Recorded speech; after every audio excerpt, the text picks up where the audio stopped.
Bonsoir à tout le monde, bienvenue ici à Arc-en-Rêve, Centre d'Architecture.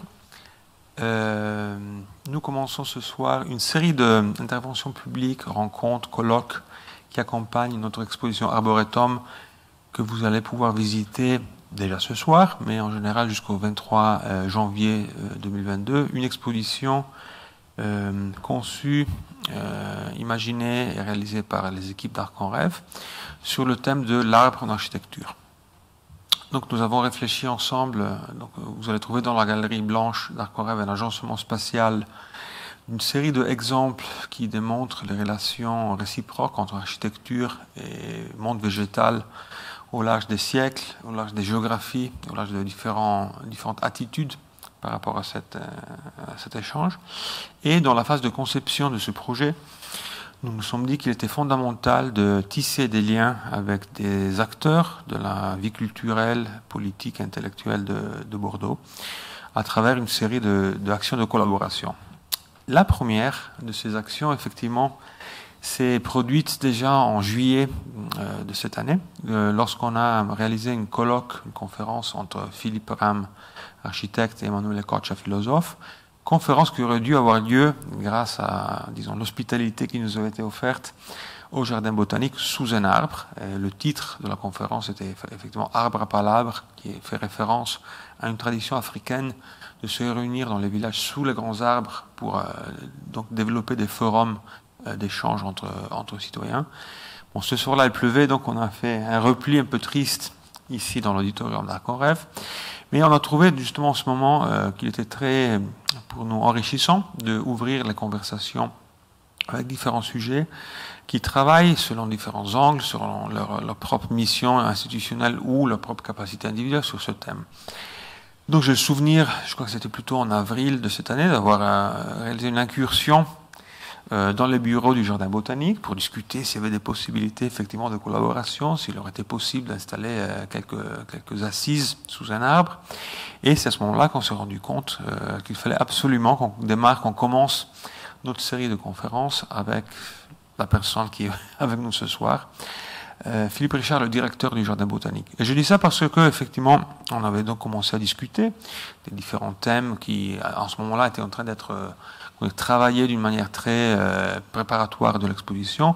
Et nous avons écouté un scénario de possibilités, d'idées, d'histoires qui était assez nouveau pour nous. J'admets que aucun des membres de l'équipe qui a travaillé ce projet est un expert ni en écologie, ni en botanique. Nous sommes tous des architectes. Et ça nous a paru intéressant de voir comment le thème que nous portons en avant arrivait effectivement à permettre une exploration, déjà en cette horizon très riche de possibilités. Donc, on s'était dit à l'époque, si vous répétez les choses que vous venez de nous dire ici, pour nous, c'est déjà la conférence parfaite avec laquelle démarrer ce cycle.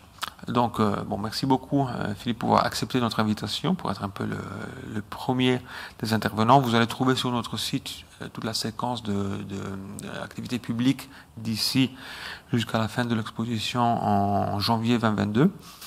Et donc, pour aujourd'hui, l'idée, c'est de peut-être essayer de recréer cet échange plutôt informel et pour nous passionnante qui s'est produite il y a quelques mois au Jardin botanique autour de cette question. Une chose qu'en particulier nous avait vraiment séduit lors de cette conversation et qu'on retrouve dans le titre de la conférence d'aujourd'hui, c'est le fait que on peut associer au monde végétal une idée de dynamisme, de migration, de mouvement, et en particulier il y avait une hypothèse qui nous avait paru absolument séduisante, celle d'une opposition, si je ne me trompe pas, contre des idées un peu vétustes d'autochtonie du végétal, de protection du local, versus l'idée d'un monde absolument dynamique, d'échange, de transmission, de mouvement associés aux arbres. Donc on s'est dit peut-être c'est effectivement une bonne manière de remettre sur la table des questions qui sont arpentées, explorées dans l'exposition.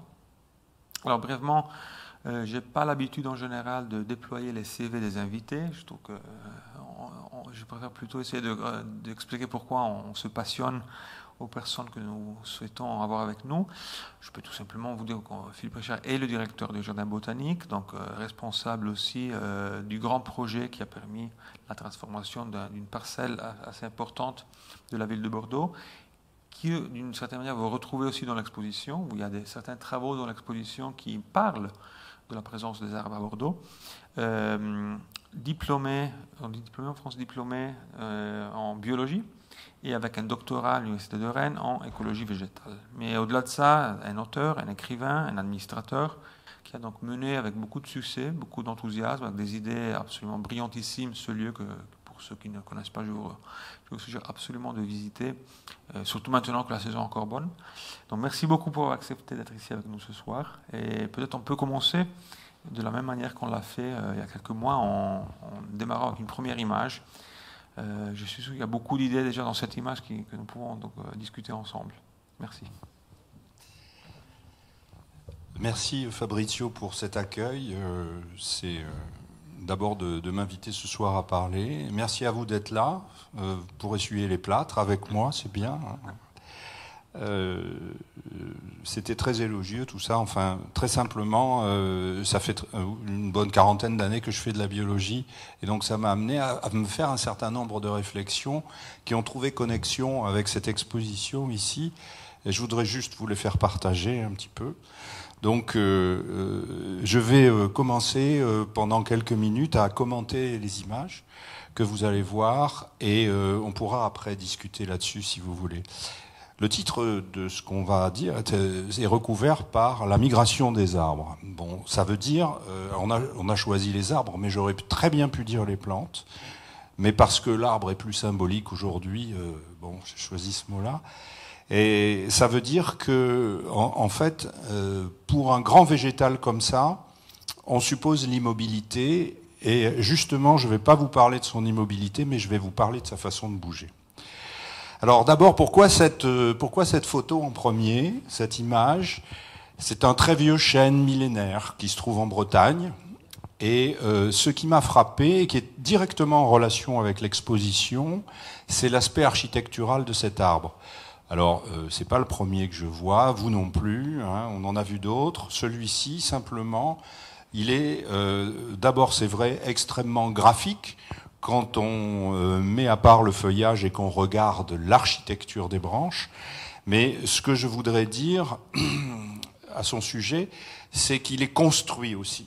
C'est-à-dire que c'est une plante qui ne va pas pousser n'importe comment, qui va orienter ses branches principales, il faut l'imaginer tout petit hein, au départ, qui va orienter ses branches principales dans le sens horizontal, de manière à ouvrir sa ramure vers la lumière, puisque chaque plante, les arbres y compris, ont comme première préoccupation de pouvoir faire leur synthèse, la photosynthèse en l'occurrence, donc de pouvoir capter au mieux la lumière. Et quand il oriente ses branches d'un côté, obligatoirement, pour une raison de gravité, il va aussi en orienter de l'autre côté, de manière à ce qu'il y ait un équilibre. Et au final, on peut dire au final, il a presque 1000 ans, je ne dis pas qu'il va mourir bientôt, mais enfin, il a fini sa carrière. Eh bien, ça crée un équilibre extrêmement stable. Et il faut vous dire en même temps que dans le sol, on va avoir une structure qui est à peu près à l'image de ce que vous voyez à l'extérieur. Donc ce côté architectural me paraît remarquable et digne d'être signalé. Après, je vais vous parler du chêne en général, et de sa progression. On va pas mal évoquer dans ces quelques minutes l'aspect de ce qui s'est passé dans le temps, hein, depuis pas mal de siècles. Mais je voudrais commencer juste à propos de lui pour parler de maintenant et de ce qui est la manière de bouger de toutes les plantes, savoir la dissémination. Alors la dissémination, elle s'effectue à partir des graines. Donc il a fallu d'abord qu'il y ait une fécondation, que cette fécondation, donc d'une fleur femelle par une fleur mâle, par le pollen d'une fleur mâle, ait donné un fruit, et que ce fruit ensuite soit disséminé. Alors je ne sais pas si vous avez une idée de comment se disséminent les fruits du chêne. Tout le monde sait que les fruits du chêne, ce sont des glands. Et un gland, eh bien, ça tombe au sol, c'est relativement lourd, relativement, donc il y a très peu de mouvement. On considère que ce mouvement de gravité pour la dissémination des chênes, ils ont une progression d'environ 25 cm par an. 20 cm par an, ce qui est très peu. Heureusement, il y a d'autres moyens. Il y a un certain nombre d'animaux qui utilisent les glands pour les manger. Et je vais citer que l'écureuil, parce que c'est un exemple qui me plaît beaucoup. Les écureuils ramassent les glands et ils ont une pratique, parce que c'est un animal qui fait des réserves, donc ils vont enterrer les glands quelque part. Très bon ça, très bon pour l'arbre, parce que ça lui fait franchir la première étape de son...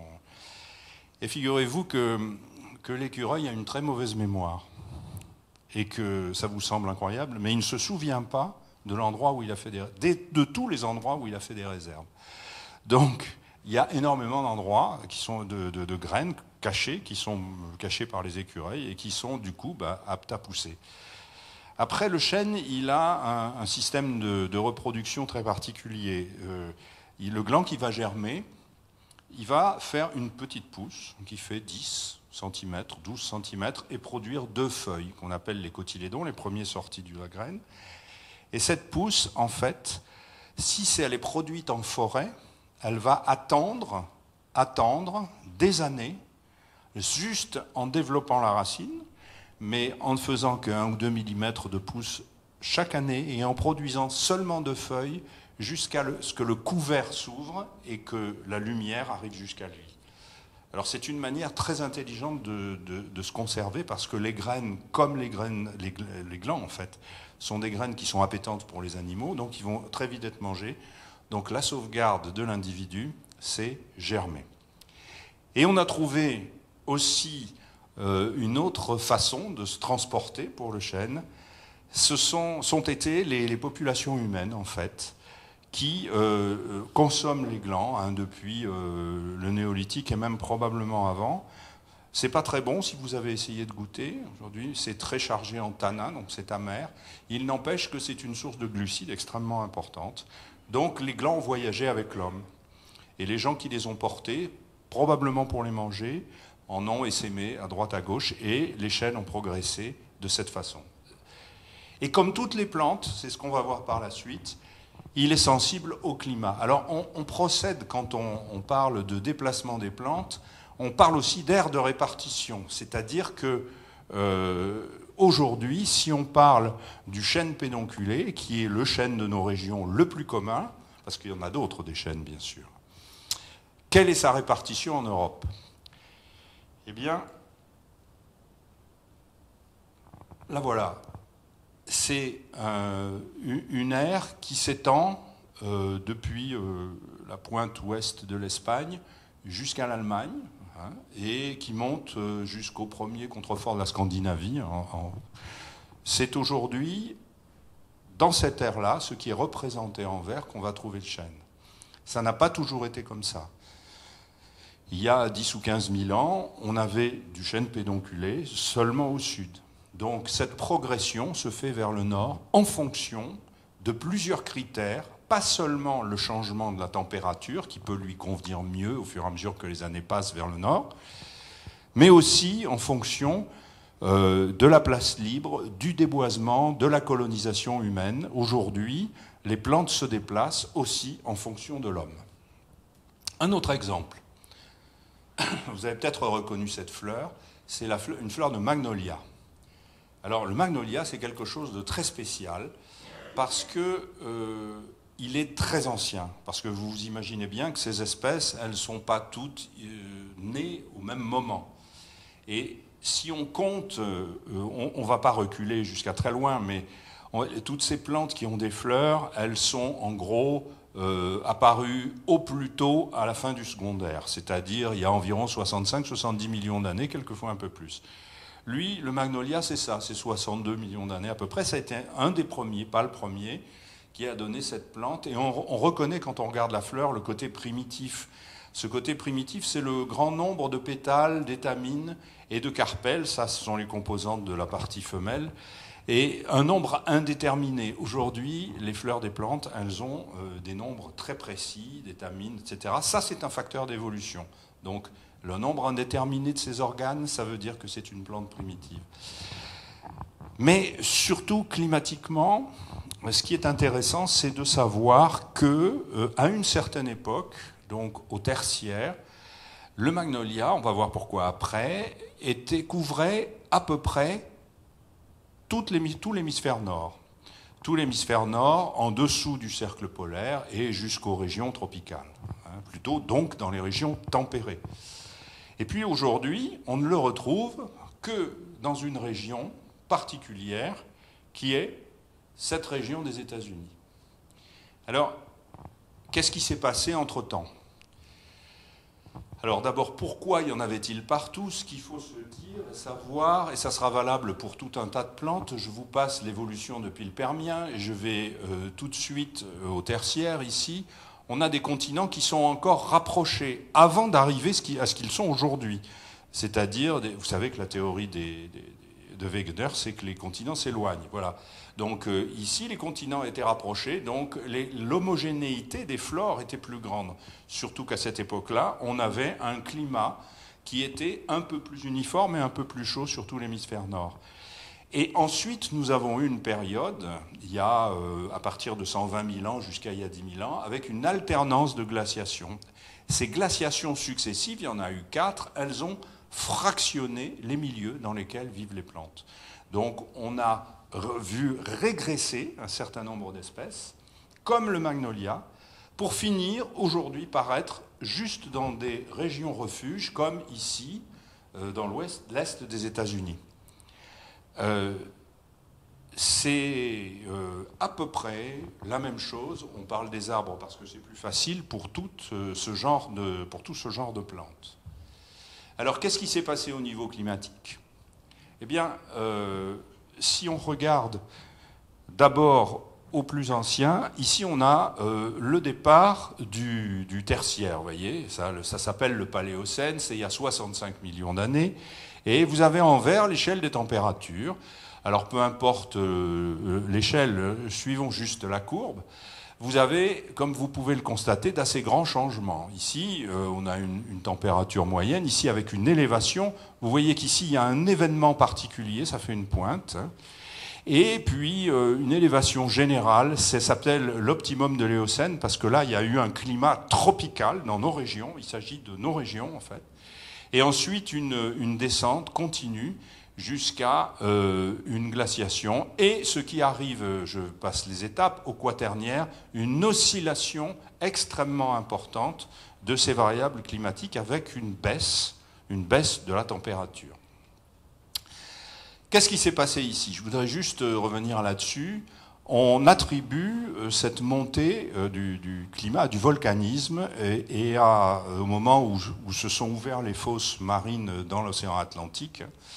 Et ça a contribué à une modification de l'atmosphère gazeuse de la Terre et à une augmentation de température qu'on pense avoir été jusqu'à 5 degrés de moyenne.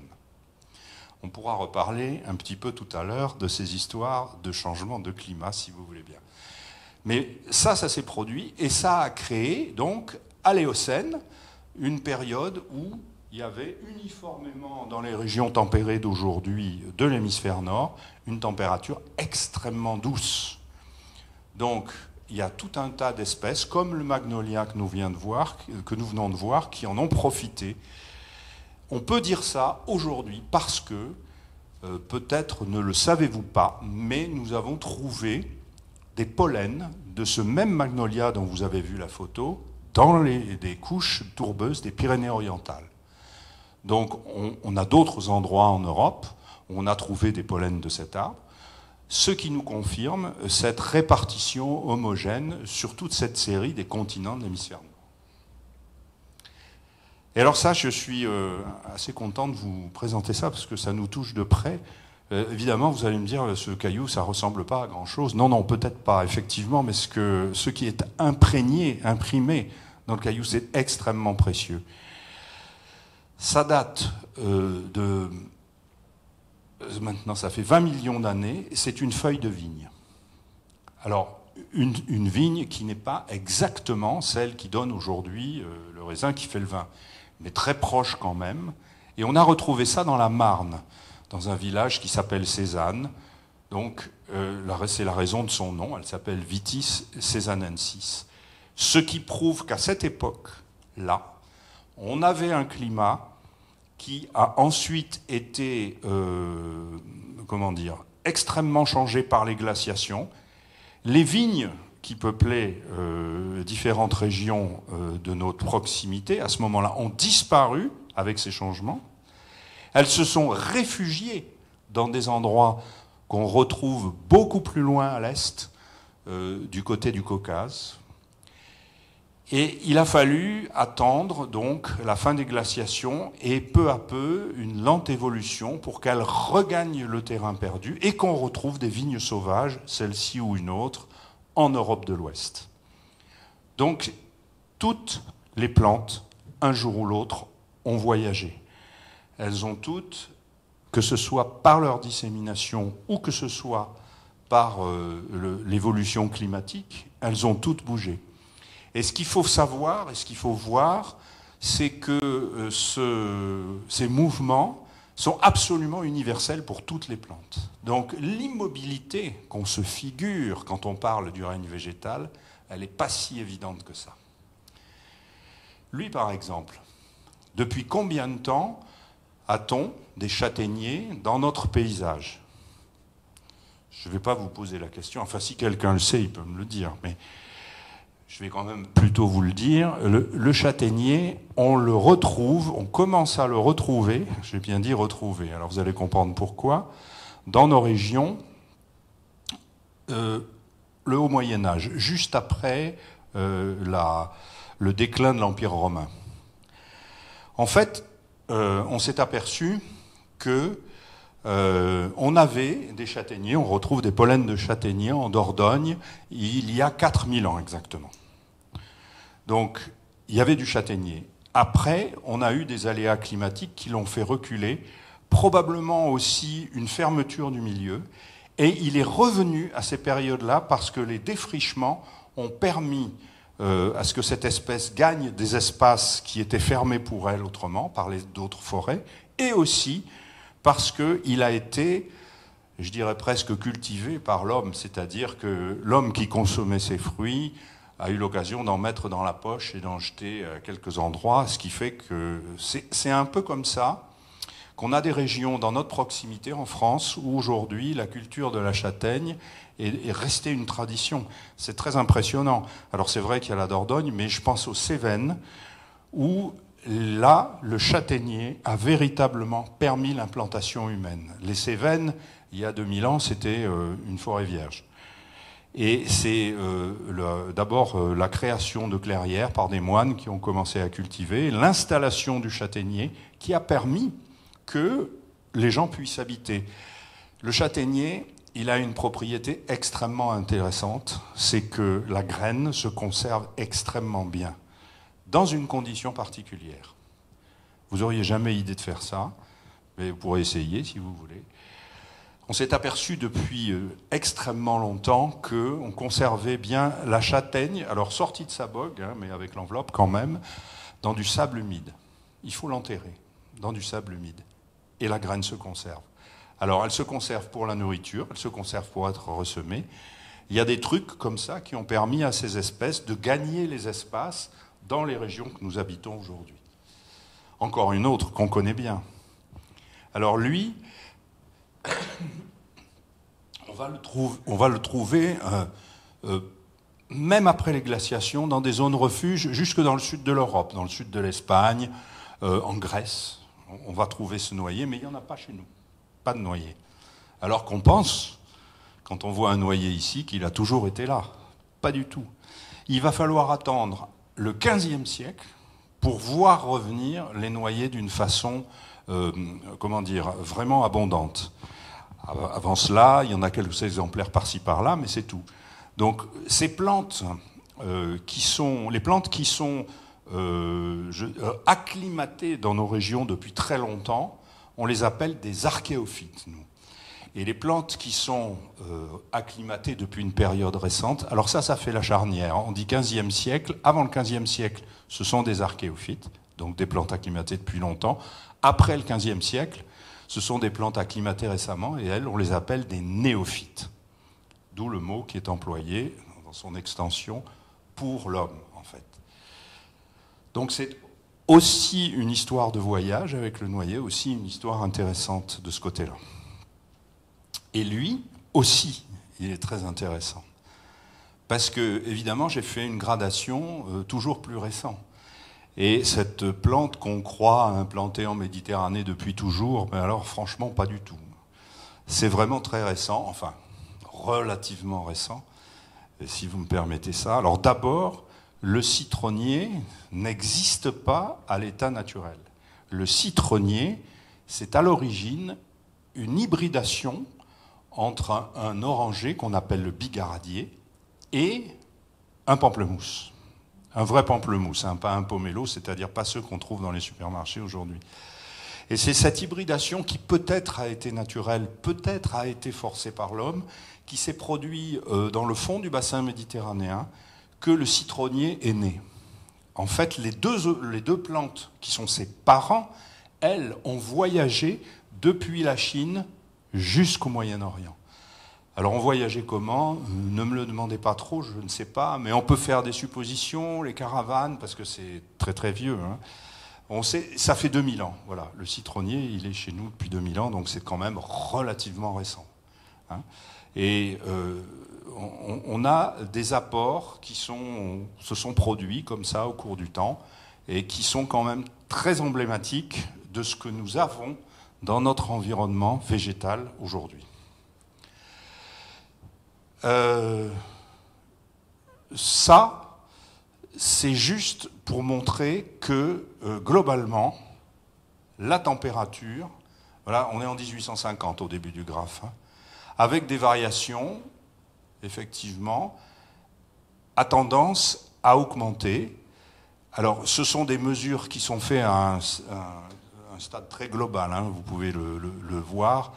Ce sont des gens extrêmement sérieux qui ont fait ça. Donc on peut leur faire confiance.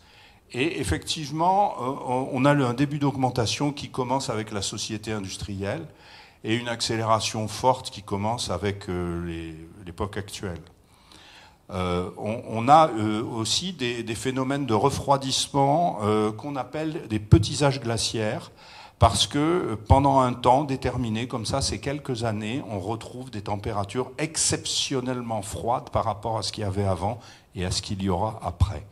Mais on a l'équivalent en termes de chaleur également. Donc cette évolution, elle est réelle. Rien n'explique et rien ne dit dans ce graphe quelle en est la cause. Elle est simplement, voilà, c'est déjà un fait.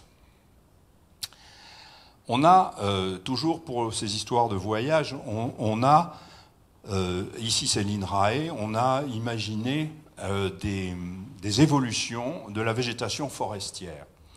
Alors, vous avez ici l'état actuel des forêts, et les couleurs vous indiquent simplement une dominante qu'on va trouver dans ces forêts. Alors, par exemple, ici, c'est la forêt pin maritime et chêne tausin qui est en orange, voilà. La forêt de hêtre est en vert, ici, vous voyez. Donc, c'est la potentialité que le territoire a aujourd'hui d'abriter ces forêts d'un point de vue climatique. La prospective qui a été faite, c'est d'imaginer ce qui va se passer en 2100, avec un certain nombre de critères, hein, qui sont les critères que les chercheurs ont. Alors je vais passer sur un certain nombre de choses. Je vais simplement vous montrer en rouge l'extension de la zone prévue méditerranéenne. Là, c'est la zone qui est favorable aux arbres sclérophiles, comme le chêne vert, le chêne liège, un certain nombre de pins aussi, comme le pin d'Alep. Et en vert, c'est la zone du hêtre. Alors la zone du hêtre, elle est comme ça actuellement, elle va devenir extrêmement restreinte. Et on voit gagner la zone aux chênes pédonculés et aux pins maritimes qui montent vers le nord. Alors ça, c'est une évolution potentielle qui est possible, qui tient la route. Donc ça aussi, ça va contribuer à faire migrer les plantes. Les arbres bien sûr, mais les autres plantes aussi. Justement, à propos des autres plantes aussi, il y a, pas que les arbres, il y a une quantité de plantes, herbacées ou pas, hein, mais là c'est la photo, c'est ce que ça représente. Ce sont des plantes qu'on appelle des adventices. Alors les adventices, ce sont des plantes, globalement, c'est des plantes qui ne sont pas d'ici, mais qui viennent d'ailleurs, et qui se sont implantées ici. C'est ça ce qu'on appelle des adventices. On n'a pas cherché à faire en sorte qu'elles viennent par elles-mêmes, elles ont une certaine compétitivité qui leur permet de prendre leur place dans la végétation existante aux endroits où elles vont s'implanter. Les adventices sont donc des plantes qui s'implantent en dépit de l'homme. Donc on prend l'habitude d'appeler ça des mauvaises herbes, ou on dit des plantes envahissantes aussi. Donc tout ça, ça en fait partie. Mais ce que je veux juste vous dire, c'est que ces plantes-là, qui viennent et s'implantent toutes seules, elles composent aujourd'hui 70% de notre flore. C'est-à-dire que dans l'ensemble des plantes qu'on a autour de nous, sous nos climats, eh bien, il y a 70% de ces plantes qui, un jour, sont venues d'ailleurs. Donc ça, si ce n'est pas du déplacement... Alors, on ne peut pas s'empêcher, mais je vous laisse faire, moi je ne le fais pas, mais on ne peut pas s'empêcher de faire le rapport avec les populations humaines. Ça devient extrêmement intéressant. Mais quand vous regardez un paysage, dites-vous que ce que vous voyez, c'est une grande partie, sans parler de chiffres, mais de végétaux, qui un jour n'étaient pas là, mais qui sont venus. C'est fini? Ah ben oui. Voilà. Donc, si vous voulez en résumer, pour ce qui est des êtres vivants, ça n'arrête pas de bouger. On contribue très largement à le faire aussi par notre action. Hein. L'homme aujourd'hui a défriché énormément de territoires. Il a aussi modifié de grands espaces, donc modifié des climats, transformé le sol. Donc bien entendu, on prend notre part à ces transformations. Mais la nature aussi, elle, directement agit. Elle agit simplement beaucoup moins vite que nous. Et il n'y a aucune commune mesure avec ces changements climatiques dont je vous ai montré les graphes et ce qui se produit aujourd'hui, qui est une vitesse accélérée de l'ordre de 100 fois plus, quoi. Donc on provoque aujourd'hui des changements que la nature derrière nous n'est pas capable de suivre pour les ajuster et tamponner, si je veux dire, modérer les effets extrêmement importants qu'ils peuvent avoir. C'est ça qui est le problème de notre époque. Ça va trop vite en termes de changement. Voilà. Alors, on ne va pas être défaitiste, hein, mais pensons simplement que voilà, toutes ces plantes aujourd'hui qui sont là, il y en a une grande partie d'entre elles qui sont venues d'ailleurs, un peu par les moyens que je vous ai racontés. Voilà, je vous remercie. Est-ce qu'on pourrait revenir sur la première image que j'ai quelques...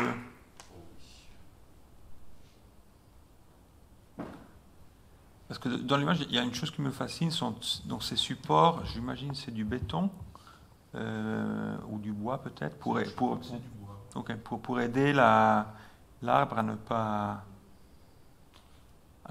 tomber, j'imagine, non? Donc ça me paraît une image plutôt forte symboliquement de cette relation symbiotique entre les humains et le végétal, celle qu'on essaie un peu de mettre en place dans l'exposition.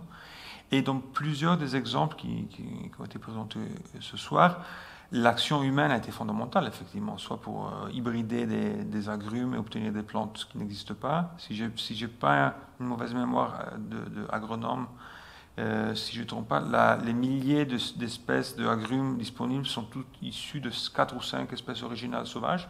Donc ça veut dire qu'il y a une variété qui est due à l'action humaine.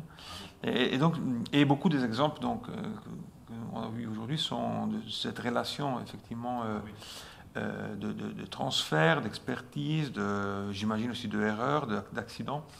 Et donc, dans la vision actuelle qui nous amène à dire les arbres sont aussi la manière avec laquelle nous allons sauver la planète, quelle est un peu votre opinion sur les stratégies avec lesquelles les humains s'y prennent par rapport au végétal comme une espèce de panacée de solutions à tous les désastres que les mêmes humains ont causés? Merci pour la... Il marche celui-là? Je ne sais pas. Oui. Merci pour la question. Vous avez 2 heures devant vous. Non, plaisanterie mise à part, ce dont on est en train de s'apercevoir, ça fait quelques années maintenant, mais à l'échelle du monde c'est peu, c'est qu'il faut rééquilibrer les choses. Alors, c'est vrai nous sommes une population d'une seule espèce qui gagne extrêmement vite en démographie et les espaces. Et on se dit qu'on a besoin de contrecarrer les effets négatifs que pourrait avoir cette croissance excessive avec une stabilisation par des êtres vivants qui, eux, c'est du solide, on les implante. L'arbre a quand même cette image sécurisante, de réparateur, de rattrapage un petit peu des choses qui pourraient... Alors, bien entendu, en contexte urbain, parce que c'est notre problématique aujourd'hui, on se dit en ville, la bonne solution, c'est de planter des arbres. Oui, on ne va pas dire le contraire. Moi, ce que je dirais en tant qu'écologue, justement, c'est juste que planter des arbres tout seul, ça ne suffit pas. Parce que l'arbre que vous avez planté, c'est un individu qui a aussi besoin d'un environnement propice. Et cet environnement propice, il va être tissé par des petits camarades d'autres espèces. Ça veut dire que si on plante des arbres en ville, ce qui est fortement souhaitable, et c'est ce qui n'est pas toujours dit aujourd'hui, mais ça viendra peut-être, c'est de l'entourer avec un environnement d'autres plantes, tout simplement. Diversifié. Des herbes, des arbustes, d'autres choses qui sont évidemment dans son contexte climatique et écologique, c'est-à-dire ceux qui sont son environnement habituel. Parce qu'il y aura plus de facilité pour créer la cohésion entre eux. Et ça, même en ville, surtout même en ville, je dirais, ça peut être un contexte solide qui fait que on va établir quelque chose, on va établir un milieu naturel qui va être solide et qui va s'auto-entretenir.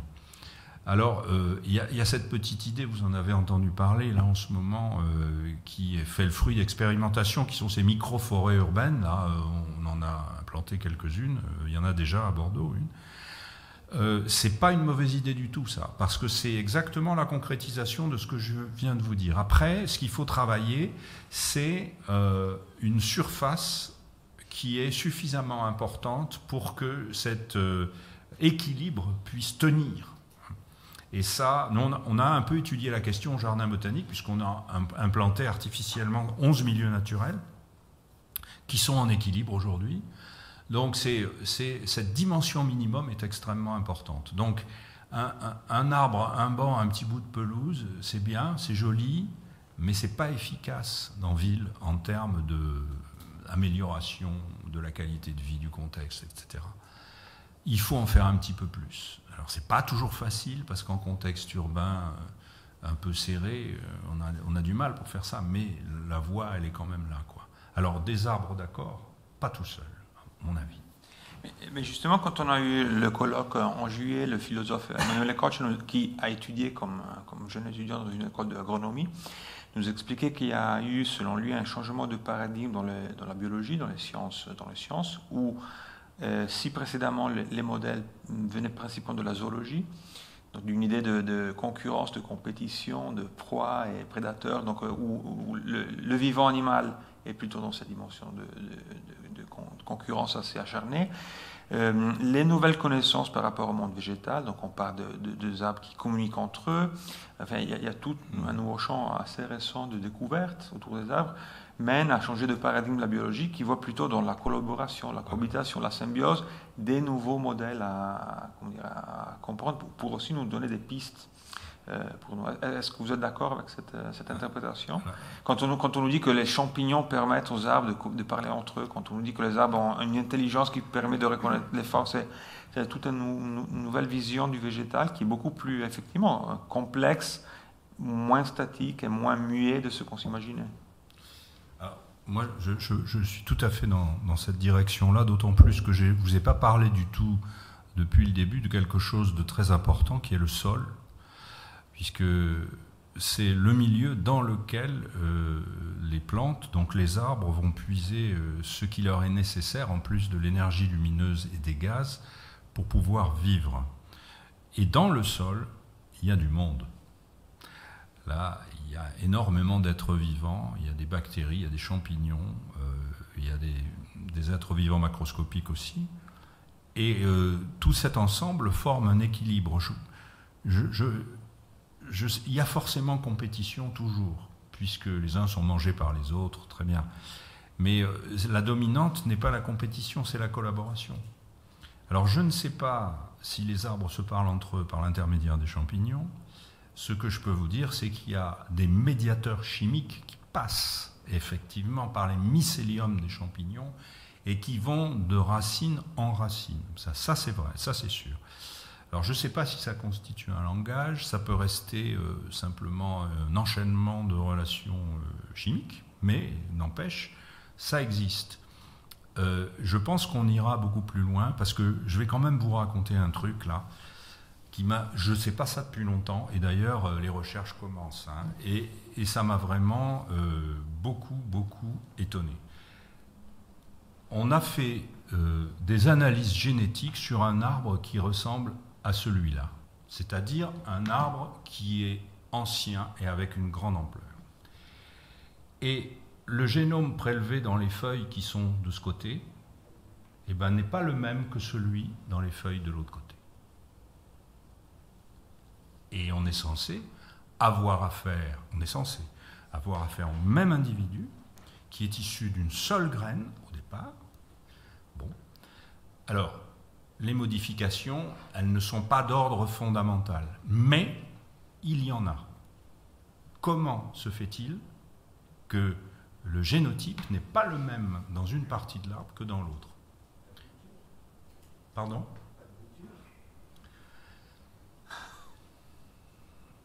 Je ne sais pas. Ouais, si on part du principe que c'est la même graine qui a donné l'ensemble, il faut commencer à se faire à l'idée que, avec le temps, la croissance d'un individu très longue, donc, et sur lequel interfèrent des tas et des tas de facteurs, dont une grande partie qu'on ne connaît pas, est capable de changer le génotype de l'individu.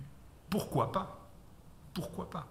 Si, par l'intermédiaire de la rhizosphère, c'est-à-dire des racines, il y a des communications qui se font avec d'autres êtres, par l'intermédiaire d'autres êtres vivants, pourquoi pas d'eucaryotes? Pourquoi pas du génotype aussi? Pourquoi pas du génome plutôt, pardon? Vous allez me dire que je rêve peut-être, mais c'est une chose à laquelle on réfléchit sérieusement. Alors effectivement, ce qui peut aussi se passer, si on redescend sur Terre, c'est que sur des arbres comme ça, alors le chêne je ne sais pas, mais le châtaignier c'est vérifié, c'est que très souvent il y a une autre châtaigne qui a germé au pied d'un individu, et avec le temps, l'individu nouveau a pris des proportions qui ont rattrapé le premier. Il y a eu une espèce de fusion des troncs qui fait que peut-être qu'on a affaire à deux individus différents. Mais bon, l'autre hypothèse n'est pas à écarter non plus. Donc avec le vivant, on a encore énormément de choses à apprendre, mais vraiment énormément, on n'est qu'au début de la connaissance en fait. J'ai aussi une autre question. Ici on parle d'un arbre millénaire. Dans l'exposition, nous avons plusieurs cas où on rencontre le clash, le contraste entre la temporalité plutôt accélérée de l'architecture versus celle beaucoup plus lente du végétal. Nous avons une très belle image d'un projet moderniste à Brasilia où le bâtiment a dû être retapé plusieurs fois pour tenir cette image moderniste, originale, dans une situation d'un climat assez agressif, donc qui portait à une dégradation du bâtiment. Et au contraire, si on compare les photographies anciennes des années 50 à celles actuelles, le ficus en face de l'hôtel est devenu un objet splendide, une créature magnifique qui vit de sa vie sans aucun souci de manutention, de dégradation. Et là, il y a une chose qui me paraît assez fascinante. D'un côté, donc, on a cette temporalité très très lente du végétal, et là, c'est plutôt une curiosité d'ignorant. Vous avez fait beaucoup de références, j'imagine, à une branche de la science, une sorte d'archéologie qui permet effectivement de remonter les siècles en arrière. Enfin, pouvez-vous nous expliquer comment on peut dire qu'il y a tellement de millions d'années, il y avait des chênes dans un endroit, il n'y en a plus? C'est à travers quel type de recherche qu'on arrive à avoir cette connaissance de la présence des espèces dans des endroits, des mouvements que vous avez décrits? Et vous avez commencé à parler d'une période qui est au-delà de toute imagination humaine, de 20, 30, 40 millions d'années. Oui. Comment on s'y prend pour dire, bon, effectivement, les arbres de ce type n'existaient pas avant une certaine date? Quelles sont les techniques finalement qu'on emploie? Il y en a plusieurs, mais essentiellement, c'est la palynologie. Alors, pour les époques récentes, alors quand je dis récentes, c'est moins de 15 000 ans, c'est quand même pas hier non plus, on va trouver, et très bien conservés, dans des tourbières. Ce sont des sortes de marais très acides, donc, qui sont essentiellement constitués de la tourbe, c'est une hépatite, enfin une sphaigne, une plante particulière, qui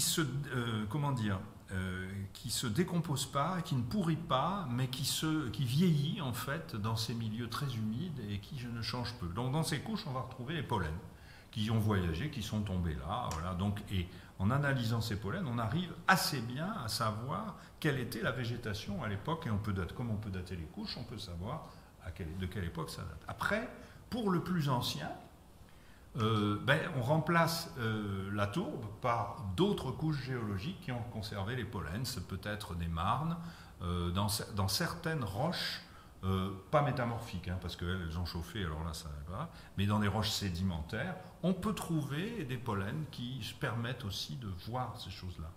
Alors avec des équipes de géologues qui, eux, savent dater ces choses-là, parce que souvent les couches géologiques, quand elles ont été bouleversées, c'est un peu compliqué, on arrive très bien à retrouver les choses. On a très près d'ici, dans le Pays Basque, on a une couche qui est parfaitement identifiée. Alors c'est pas les pollens que ça fait allusion, c'est une couche saline qui est le reflet d'un changement géologique au début du tertiaire.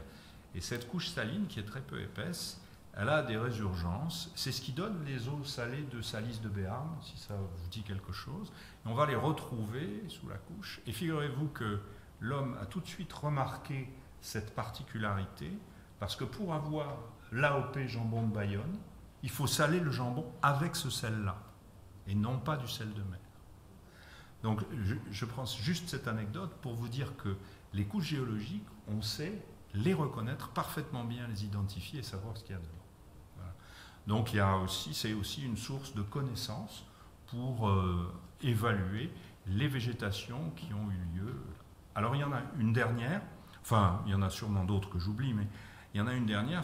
Il arrive que les végétaux soient suffisamment durs pour laisser une empreinte fossilisée dans des roches sédimentaires comme des argiles par exemple. Et aussi, dans les houillères, hein, on a trouvé des empreintes de tas de végétaux. C'est comme ça qu'on sait qu'au primaire, il n'y avait que des fougères partout, des grandes, très grandes fougères, et que le charbon, il est essentiellement constitué de ces fougères-là. Ce n'était pas des forêts avec des arbres comme ça, au primaire, c'était des fougères. Voilà. Donc on arrive quand même à savoir pas mal de choses avec tous ces restes. Je crois qu'il y a beaucoup de curiosité aussi dans notre public. Est-ce qu'il y a des questions qui seraient issues de nos invités ce soir? Est-ce qu'on a un microphone qui peut circuler en salle?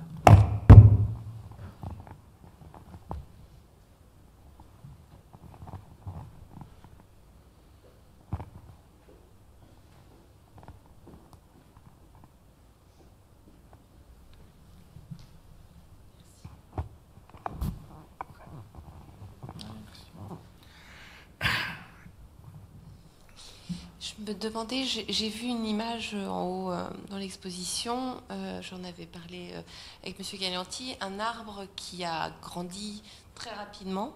Je me demandais, par rapport à un bâtiment qui était en construction, je me demandais combien de temps, est-ce qu'il y a des arbres qui poussent plus vite que d'autres? Combien de temps ça met? Si on rêvait à refaire une forêt, par exemple, combien de temps ça prendrait? Je me souviens d'une exposition que j'avais vue d'un photographe Salgado qui avait repeuplé toute une partie de forêt sur son terrain à lui. Et c'était assez impressionnant de voir la vitesse à laquelle la forêt avait poussé. Donc je m'interroge sur ça, sur la notion de temps. La notion du temps, oui. Elle est variable. Parce que on va parler d'abord de notre climat ici. pour reconstituer une forêt classique qu'on va trouver naturellement sur les coteaux de Garonne, là, avec des chênes pubescents, etc. On a l'expérience. Il suffit d'aller au parc de l'Ermitage, qui est à Lormont, et on a ici les restes d'une ancienne carrière, avec lequel on a fait des pierres au départ, et puis après du ciment. Donc la carrière a fermé en 1974. Et là, les exploitants ont fermé la porte, mis cadenas, ils sont partis. Donc ils ont laissé le truc complètement nu et pelé. Et aujourd'hui, on a une petite forêt avec des arbres de 7-8 mètres et un sous-bois dense. Donc voilà, ça fait, on calcule, allez, on va dire 20-25 ans, et la forêt se reconstitue. Dans ce contexte particulier, notre climat ici, il n'est pas si mal que ça, hein. D'où l'hiver, un peu pluvieux l'été, donc tout ça, ça favorise la végétation. Alors après, si on se trouve en zone tropicale, là tout est différent. Parce que la plupart des plantes, prenons les arbres, sont quasiment à croissance continue. C'est-à-dire qu'il n'y a pas une très petite période dans l'année pendant laquelle il y a un repos. Donc évidemment, les croissances sont assez incroyables. Et ça varie suivant les climats. Moi, je me souviens d'une expérience rigolote. J'étais aux Açores. Alors, vous voyez à peu près où ça se trouve, là, dans l'océan Atlantique. Les Açores, c'est pas très loin, en fait, hein. Mais il y a quand même un sacré climat, hein. D'abord, il fait jamais froid, déjà, pour commencer. Quand il fait froid, il fait 12, quoi. Enfin, voilà. Et puis les pluies, c'est incroyable. Il y a du soleil tout le temps, tout d'un coup, pof, il passe un nuage devant le soleil, il pleut pendant 3 minutes, le nuage s'en va, il fait beau. Et c'est tout le temps comme ça. Bref, il y a un climat très favorable en termes d'humidité, en termes d'éclairement et tout ça. Et on tombe sur un cèdre qui avait été abattu pour une raison quelconque, avec un tronc à peu près comme ça. Et donc, de loin, comme ça, on évalue l'âge des plantes. Bon, on était tous là, 60, 70 ans, comme ça, à peu près, hein. Bon, donc, ça fait 70-80 cm de diamètre. On s'approche, on compte les cernes. Alors, vous vous doutez de ce que je vais vous dire. Il n'avait même pas 20 ans. Voilà. Alors, on peut comparer avec des espèces comme ça qu'on connaît, de voir, sous des climats différents, la capacité de croissance que donne le climat favorable à une plante. Donc c'est très très très variable tout ça, mais ça peut aller vite, hein. Alors on sait que si on plante des espèces qu'on appelle à bois tendre ou à bois blanc, comme les peupliers, on va avoir des croissances très rapides. La contrepartie, c'est qu'ils ne vivront pas très longtemps, 70, 80 ans. Si on veut aller sur du long terme comme ça, il faut planter des arbres à croissance plus lente. Le chêne, par exemple, lui, il sera plus longévif, il tiendra plus longtemps. Les fameux séquoias des montagnes rocheuses sont des arbres qui sont très grands, enfin il y en a certains, de moins en moins d'ailleurs malheureusement, qui ont pour certains le millénaire passé. Ils sont dans des conditions de climat très très très particulières. Ils sont en altitude, mais il fait froid l'hiver, hein. Donc l'hiver, la température descend, moins 20, moins 25. Mais l'été, il fait beau pendant une période, et pendant l'hiver, ils reçoivent une abondante couche de neige qui peut aller jusqu'à 5-6 mètres d'épaisseur. C'est incroyable. Alors d'abord, ils ont la structure pour résister à ça, mais surtout, quand ça va commencer à fondre au printemps, il y a une réserve d'eau qui est absolument incroyable. Alors que dans nos montagnes, ici prenez les Pyrénées par exemple, surtout côté espagnol, il fait beau au printemps mais il n'y a pas d'eau, hein, ou très peu. Là, il y a une réserve d'eau incroyable. Donc pendant la belle saison qui va durer 4-5 mois, ils vont avoir une croissance très importante. Mais après, ça s'arrête. En fait, un séquoia, ils sont très grands parce qu'ils sont vieux, mais ça ne pousse pas vite. Mais ce contexte les protège, parce que l'hiver, quand ils sont couverts de neige, rien ne peut leur arriver. C'est-à-dire qu'il n'y a pas de prédateurs. Le froid, s'il fait moins 40, s'en fout. La neige les protège. Sous la neige, il fait 0. Donc, voilà. Donc ils ont des conditions extrêmement favorables. Donc il y a tellement de facteurs qui interviennent pour la croissance des plantes que c'est difficile. Et puis alors, ce qui complique pour les arbres, j'arrête après. Mais, sur prenons le figuier du Bengale, par exemple. Ça, c'est un arbre alors tropical, tout à fait particulier. Il déploie un tronc. Bon, déjà, au départ, c'est une liane. Et on l'appelle le figuier étrangleur aussi. Il grimpe dans un autre arbre. Et petit à petit, avec ses branches et les parties de son écorce, il entoure l'arbre qu'il a et finit par l'étouffer. Et il prend sa place. C'est-à-dire qu'il a construit son architecture à partir du débris de celui qu'il a zigouillé, en fait, quelque part.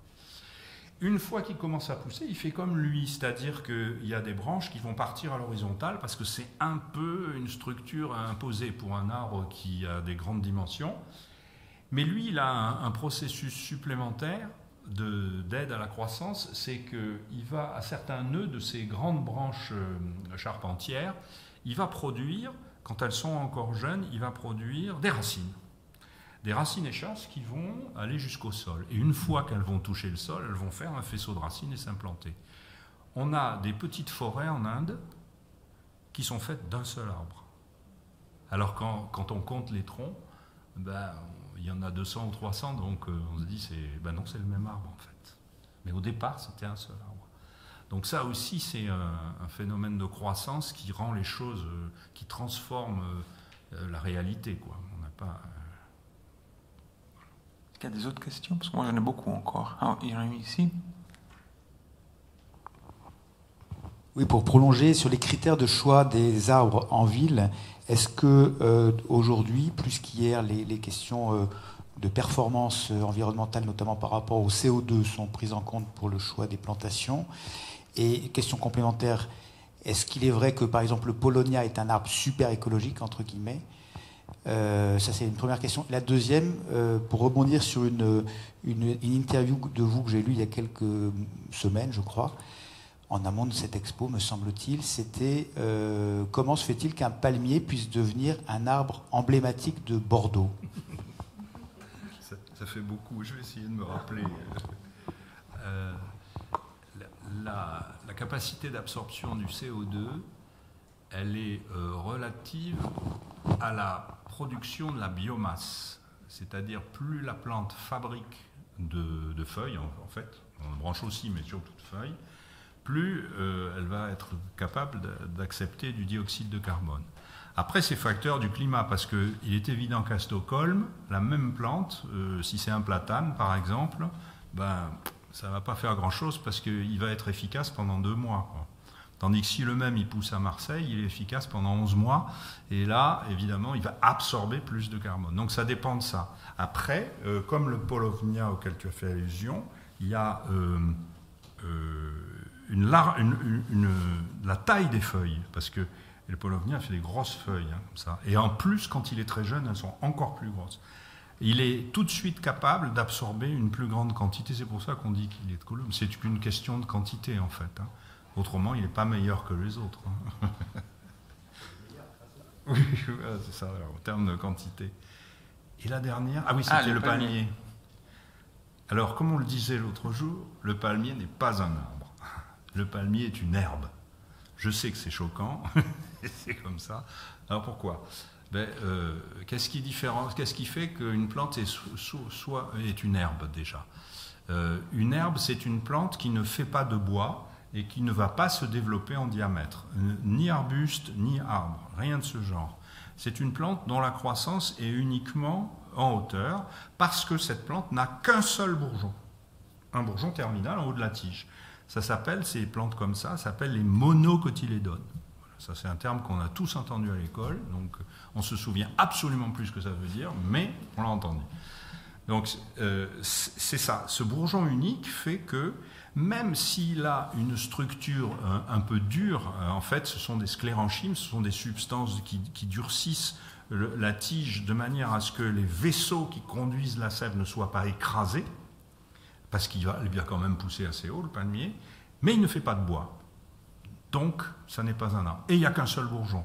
Alors qu'une plante comme ça, il y en a des centaines de bourgeons. Au bout de chaque branche, il y a des bourgeons qui permettent à la plante. Alors ce qui est intéressant pour une plante comme ça, c'est s'il y a un bourgeon qui meurt ou qui disparaît, c'est un autre qui prend le relais.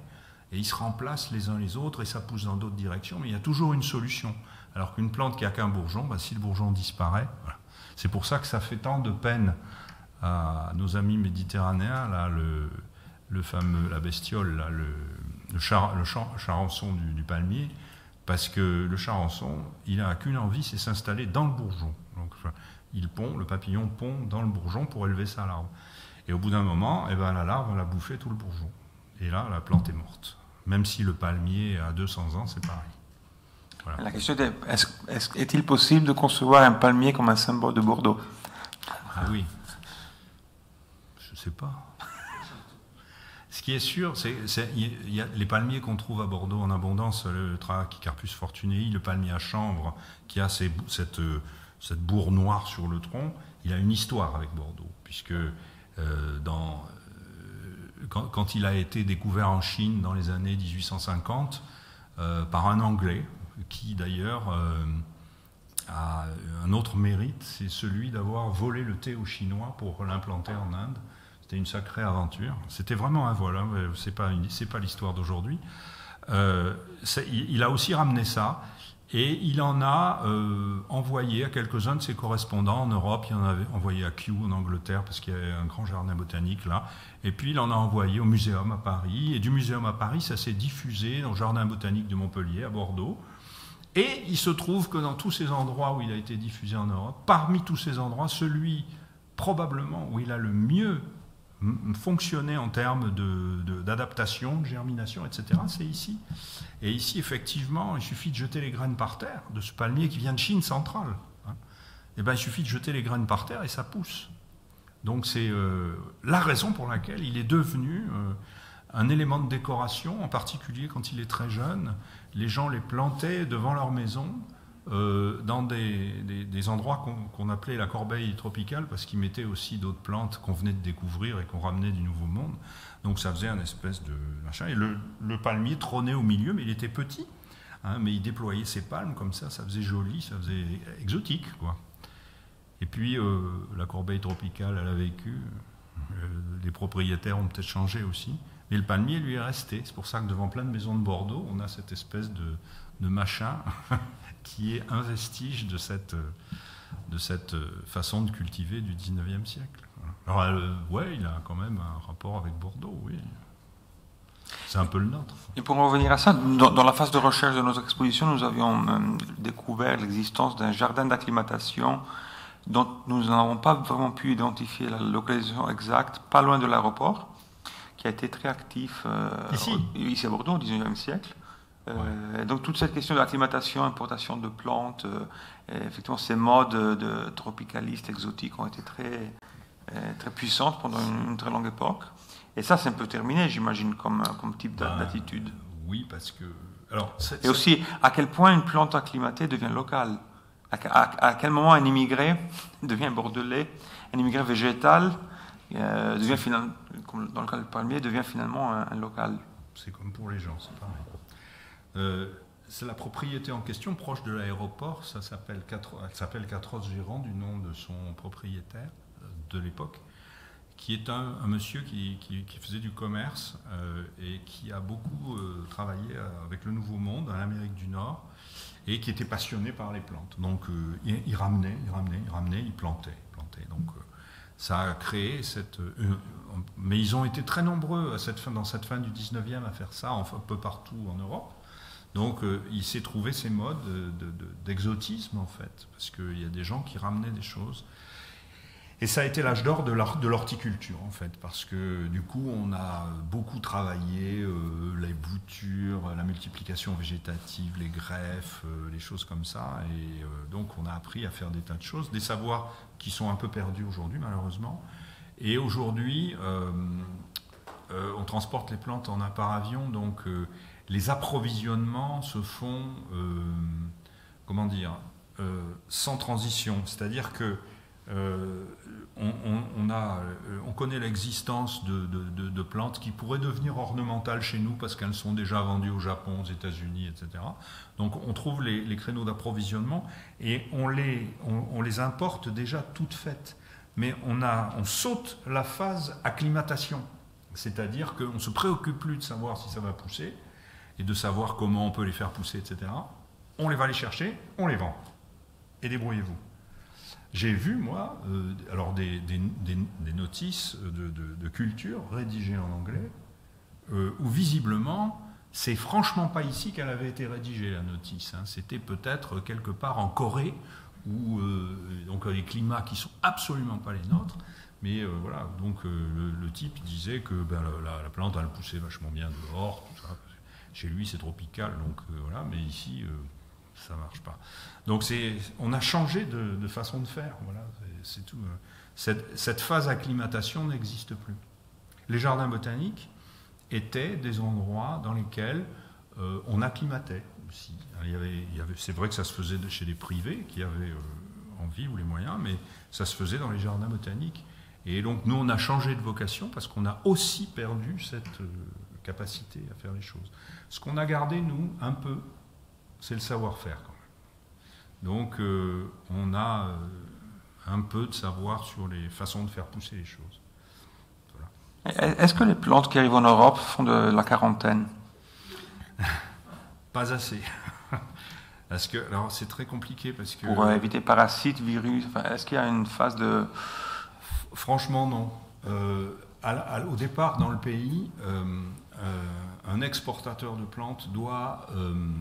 remplir une série de documents dont une partie s'appelle certificat phytosanitaire. C'est-à-dire qu'il doit garantir au départ que la plante est exempte de maladies. Le problème, c'est qu'il le fait, mais que comme on peut très bien avoir une maladie qui est, comme chez les hommes, hein, une maladie qui incube dans une plante et puis qui n'est pas encore révélée, quand elle arrive, il y a malheureusement, pratiquement jamais un examen de la plante pour savoir si elle est malade ou pas, parce qu'elle passe entre les mains d'agents du ministère des Finances, qui ne sont pas forcément botanistes déjà, et donc qui vont lire les documents. Alors ça, oui, avec attention, mais si c'est écrit dessus que la plante est indemne, enfin qu'il n'y avait rien au départ, ben, elle passe, quoi. C'est malheureusement très compliqué à contrôler parce qu'il y en a des millions qui arrivent tous les jours, quoi. Donc, compliqué. Donc non, c'est pas contrôlé. Donc la phylloxéra, c'est un peu cette histoire-là, non? Finalement. Oui, alors là, c'était encore à une époque où on contrôlait encore moins parce qu'il n'y avait pas du tout d'accords internationaux, donc il n'y avait même pas de certificat. Mais beaucoup de problèmes de maladies ne sont pas forcément arrivés avec les plantes, mais avec des dérivés des plantes, avec du bois par exemple. Le bois exotique, c'est une source de cochonneries qui arrivent dans les chargements de bois exotique. C'est absolument incroyable. Oui, parce que, et en plus, dans les pays d'où ça vient, souvent, le parasite, il est contrôlé parce qu'il a un environnement où il a des prédateurs. Mais quand il arrive ici, si toutefois le climat lui convient, il est le roi, parce qu'il n'y a pas de prédateur, donc il va se répandre très facilement. On a beaucoup récupéré de maladies par ce moyen-là. Mais rassurez-vous, on en a aussi refilé aux autres des maladies. C'est malheureusement dans tous les sens que ça fonctionne. Ça, c'est très très compliqué à éviter. Alors, on a par exemple, alors c'est pas une maladie, mais on a importé, exporté des plantes dites envahissantes, hein, et on a provoqué des catastrophes en Australie en exportant tout à fait involontairement de l'ajonc. Alors l'ajonc, c'est cette espèce d'arbuste épineux qui fleurit jaune, qui est en Bretagne, là, puis ici aussi d'ailleurs. Alors ce truc-là, chez nous, c'est une plante, quoi. Sauf que là-bas, il y a des terrains qui, en termes de composition chimique du sol, sont extrêmement favorables. Donc il a envahi complètement des pâturages qui sont devenus totalement inexploitables et qui leur a posé d'énormes problèmes de contrôle. On leur a refilé la myxomatose aussi. Oui. Voilà. Mais bon, ça, c'est une autre histoire. Est-ce que vous avez encore des questions? Est-ce que des autres choses à ajouter ou on pourrait continuer pendant 3 Non, heures? ça je crois. suffit. Bon, non, merci. S'il y a des questions, mais sinon c'est bon. Bon, merci beaucoup. Je crois que c'est Avec une plaisir. petite fenêtre sur un univers dont nous sommes assez friands, je devrais dire. Je vous invite à visiter l'expo si vous ne l'avez pas encore fait et à suivre la programmation qui s'en vient. Donc la semaine prochaine, le 5 octobre à 17h30, on va discuter du fameux million d'arbres de Bordeaux Métropole avec le président de Bordeaux Métropole, un groupe d'administrateurs de l'administration publique qui va nous raconter comment on développe ce projet, et Caroline Molly, autrice d'un très beau livre avec Actes Sud sur les arbres en ville qui va conclure la soirée. Et le 8 octobre à 18h30, c'est la mairie de Bordeaux qui est invitée comme acteur principal d'une conversation où on va essayer de mettre en tension qu'est-ce qui se passe entre militantisme vert et administration. Comment on passe d'une position à l'autre avec une série de positions par rapport aux stratégies d'arborisation en ville portées par différents sujets. Vous êtes invités à participer et à suivre le reste de notre programmation en ligne pour savoir quels sont les prochains rendez-vous dans le courant de mois de octobre, novembre et décembre. Merci beaucoup et merci beaucoup pour cette session passionnante.